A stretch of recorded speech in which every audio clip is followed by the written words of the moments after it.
Je suis né à Figueras, mais j'ai passé ma première enfance tous les étés à Cadaqués. Et alors j'étais nourri par surtout la plus grande folle, c'était Lydia. C'était la plus grande paranoïaque qui a jamais existé. Il m'a influencé énormément du point de vue spirituel.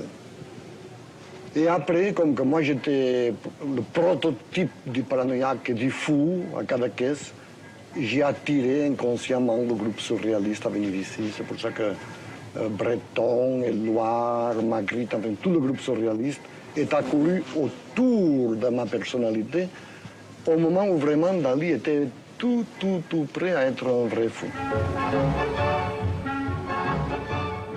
Bonsoir Isabelle. Bonsoir Xavier. Alors on l'a vu, hein, Salvador Dali, il fait le fou, il joue au fou comme personne et il ressuscite à Paris.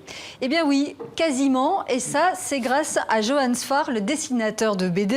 Donc Johann Sfar est invité à l'espace Dali, c'est à Paris, pour une exposition qui s'appelle Une seconde avant le réveil, qui associe à la fois ses planches, ses dessins de cette BD et les œuvres de Salvador Dali. Alors c'est une exposition qui est doublée d'une BD, vous l'avez là. Voilà, donc elle s'appelle La fin de la parenthèse. Donc comme je vous disais, on trouve les dessins de la BD à l'espace Dali et l'histoire, le scénario est assez loufoque. Dali lui-même ne l'aurait pas désavoué, je pense.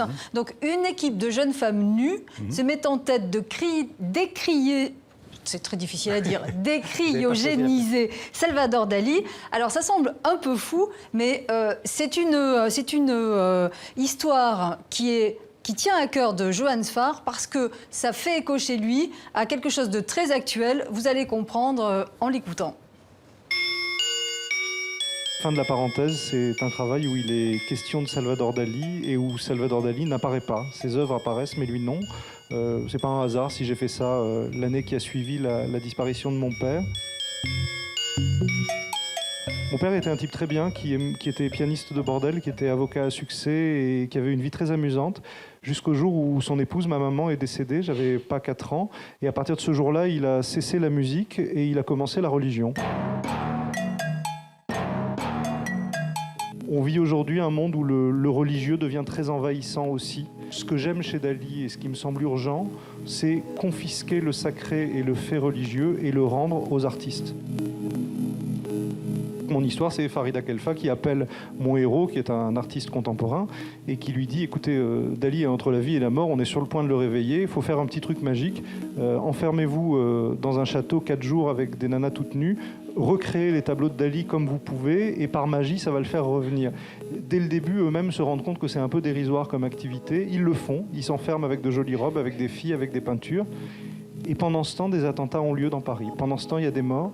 Et le livre, c'est Farida Khelfa qui se demande s'il faut prévenir l'artiste ou pas qu'il y a eu des morts dans Paris. Et elle choisit de ne pas le prévenir. Le kidnapping dalinien me plaît infiniment. Dali a pris acte du fait messianique et monothéiste et il a dit « ça m'intéresse à condition que je sois et le croyant et le Messie ». C'est-à-dire Dali veut bien du Christ si c'est lui. Et ça me convient. Alors on va rester dans l'univers de la BD avec un petit nouveau dans la presse magazine. Voilà, un petit nouveau qui s'appelle Topo. Donc c'est un magazine pour les jeunes que j'ai eu envie de vous présenter, Xavier, parce que je trouve que son postulat est très intéressant. L'idée que l'on doit à la revue dessinée, qui est une revue de BD, c'est mettre en bulle l'actualité pour la rendre attractive et proche des ados. Alors quand on dit ados, c'est les 13-15 ans. Il y a un rubricage qui est tout à fait complet, qui balaie la politique internationale, la culture, la science, tout y passe. Justement, qu'est-ce qu'on trouve dans ce premier numéro? Alors, on trouve un tête-à-tête avec Angela Merkel, mais oui. On trouve également un dossier sur les armes aux États-Unis et pourquoi Obama, en 2 mandats, n'est pas parvenu à les éradiquer. Ou encore YouTube Pompe Afrique. Donc, c'est un magazine qui veut réconcilier la distraction et la réflexion. Et on lui souhaite à TV5 longue vie.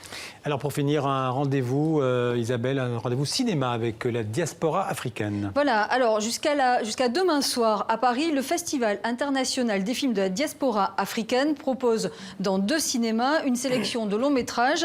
Leur particularité, c'est d'ouvrir la réflexion sur les artistes d'origine africaine expatriés. Et quels seront les pays représentés? Alors, c'est riche, 11 pays et donc en 11 films, Madagascar, le Malawi, Haïti ou encore les États-Unis avec Suprématie dont on découvre les images.